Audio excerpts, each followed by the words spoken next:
അപ്പോൾ 2.0 തീർച്ചയായും നമ്മളൊരു കമേഴ്സ്യൽ സിനിമ കാണുമ്പോൾ അതുവരെ കാണാത്ത രീതിയിലുള്ള വിഷ്വൽ എഫക്ട്സും ഗ്രാൻഡിയറും ഒക്കെ നല്ലത് തന്നെയാണ്. ബട്ട് ഇത്രയും ഭംഗിയുള്ള പുറംചട്ടയുടെ അകത്തേക്ക് നോക്കിയപ്പോൾ അത് പൊള്ളയായിരുന്നു എന്നൊരു തോന്നലാണ് എനിക്ക് ഈ സിനിമ കണ്ടുകൊണ്ടിരുന്നപ്പോൾ ഉണ്ടായത്. ശരിയാണ്, വലിയൊരു സോഷ്യൽ മെസ്സേജ് ആ പടത്തിൽ പ്രൊവൈഡ് ചെയ്യുന്നുണ്ട്. പക്ഷെ അങ്ങനെ ഒരു മെസ്സേജ് കൺവേ ചെയ്യാൻ അവർ തെരഞ്ഞെടുത്തത് ഇതുപോലൊരു ഹൈടെക് പേയ്പടമായി പോയി. മറ്റൊന്ന്, ഈ സിനിമയുടെ ഒരു പ്രധാനപ്പെട്ട ലൊക്കേഷനാണ് നമ്മൾ ഈ കാണുന്ന ജംഗ്ഷൻ.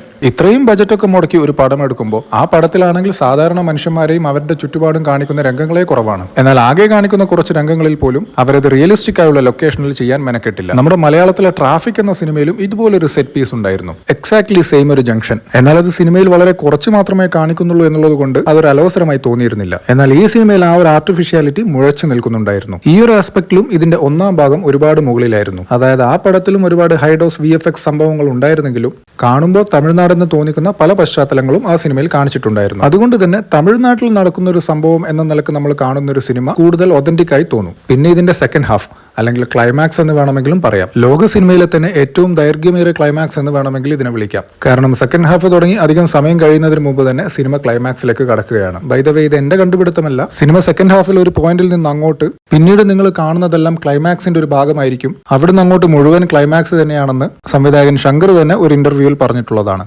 പിന്നെ പറയണ്ടല്ലോ, അവിടുന്ന് അങ്ങോട്ടൊരു നിലയ്ക്കാത്ത VFX യുദ്ധമായിരുന്നു. ആ ഒരു പ്രിമൈസസിലേക്ക് ഇവർ നമ്മുടെ പഴയ ചിട്ടിയെയും കൊണ്ടുവരുന്നു. അതും കഴിഞ്ഞ് അതിന്റെ കുട്ടി വരുന്നു. അങ്ങനെ ആകെ മൊത്തം എന്തൊക്കെയോ. പിന്നെ ക്ലൈമാക്സിൽ ഇവർ ഷൂട്ട് ചെയ്യുന്നതിൽ നിന്ന് ജനറൽ പബ്ലിക് മരിക്കുന്നതായൊന്നും കാണിക്കുന്നില്ല. പക്ഷെ ആ നടക്കുന്ന രംഗങ്ങൾ കണ്ടാൽ നമുക്ക് മനസ്സിലാക്കാം. യഥാർത്ഥത്തിൽ പക്ഷിരാജൻ മൊബൈൽ ഫോൺ ഉപയോഗിച്ചതിന് കൊല്ലാൻ നിന്നിരുന്നതിനേക്കാൾ കൂടുതൽ ആളുകൾ ഈ വെടിയുണ്ടകളേറ്റ് വീരമൃത്യു വരിച്ചിട്ടുണ്ടാവും.